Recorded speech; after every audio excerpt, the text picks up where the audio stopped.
Could you please comment on the success of sound? Okay, so do you mean the music or do you mean the actual... Yeah, any type of sound. Any type of sound that's present. I get why you chose the track, because it's obviously, the title is to do with lying and deceit, and that ties in with the title of the film. But I thought it was quite upbeat, considering the nature of, obviously, what he's been involved in. But yeah, so music-wise, perhaps a bit of a mismatch. I don't know whether, was it over the top, the sound of him chanting in Arabic or... Yeah, we synced it with his... Right, okay, yeah. That was quite effective because it was quite repetitive. It became sort of, really hit home that he's suffering and is obviously praying as a result. Yeah, Rory was pretty good. I mean, I don't know how convincing his aggression was, but yeah. Cinematography. Like the contrast between the bright colours, the primary colours on the bus, and then obviously the very dark, sort of cavernous nature of wherever he was being held hostage. So the sort of contrast between those two was good. Okay. Location. Similarly, yeah, having him sitting at the back of a bus that's all kind of steamed up to perhaps represent that he's under pressure and he's feeling guilty or remorseful or whatever was quite good.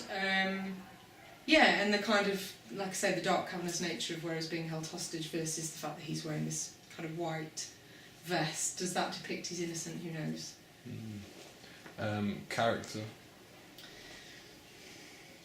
Yeah. The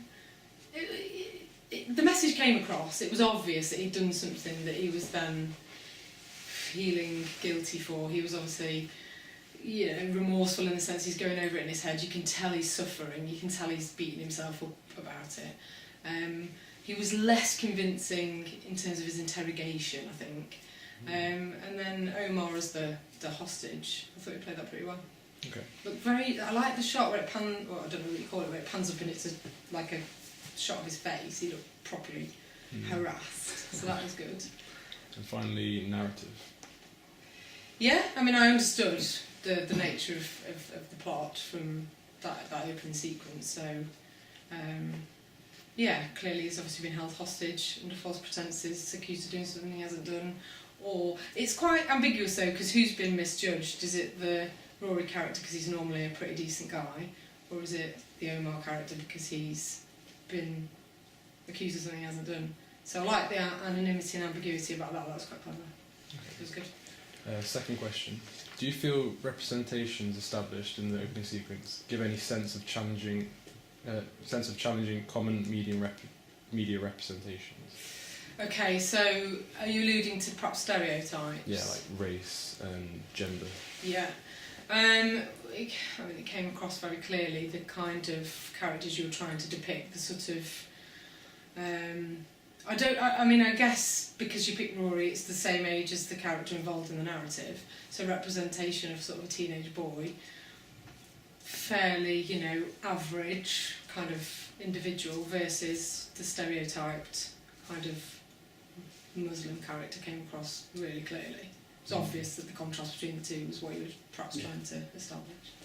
If you didn't know Rory as a student though, would you have thought of him as an adult? Well, yeah, because there's nothing discerning about it. Would I have thought of him as an adult? Yeah. Maybe late teens, early 20s at a push. Okay. But I think it's difficult when you know the individual. But again, I think in how he conducted himself, perhaps in the interrogation snapshot gave away his age. Yeah. Okay. Third question. Does the opening clip excite you, and would you like to see more of it? Well, you generate intrigue because you cross-cut between the two different scenes, and it's obviously someone who's going through internal torment, and you're wondering why. And then because he's depicted as quite an average, normal individual, as it were, normal teenage boy or whatever, versus what he's involved in, yeah, the questions that are raised are, well, what's he doing? Why is he doing it? And unless you watch on, you're not going to find out. So it achieves that level of intrigue, definitely. Okay, good. Fourth question. Does our product use conventions of a thriller of this nature So terrorist plot. Yeah, I think you always expect, I mean, your Homeland type of serial. I suppose you've borrowed elements from different, and Zero Dark 30 and things like that. I think you've built into, those aspects of genre into yours quite well, because it's the good versus the bad, it's the white versus the black, you set up those contrasts very clearly. And it's also quite clever how you use the setting of the bus, because it's all very bright and that contrasts clearly what's going on inside him. So yeah, I think to do in terms of who you expect terrorists to be, I suppose you live up to that, because you use someone of a Muslim descent, and you've got him with a bag over his head. These are the kind of things. In terms of obviously the level of torture the experiences, he gets smacked in the face, doesn't he? And then gets shouted at. It's quite tame, isn't it? Where's the burning talk? Well, no, I'm kidding. I think you did a good job. The last question: is it over reliant on conventions, and could we have done it differently? Is it too similar to what is already out there? And I think this comes back to the age of the characters involved. To me, it seems like a misguided teenager that's gone off the tracks a little bit and got involved in something that's way over his head that he's now having sort of regrets about is different to the kind of age of characters that you normally see in films to do with terrorism and kidnap. And so from that point of view, I think you've done it differently to what I would expect. Yeah. I think the juxtaposition of the two different settings to represent perhaps good versus evil and the different denominations of race, colour, etc. Yeah, I mean, I think you get your message across, alright? I know what kind of film I'm going to watch from the opening sequence. Okay.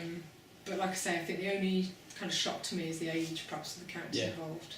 Yeah, okay. That's something we could have done differently. Yeah.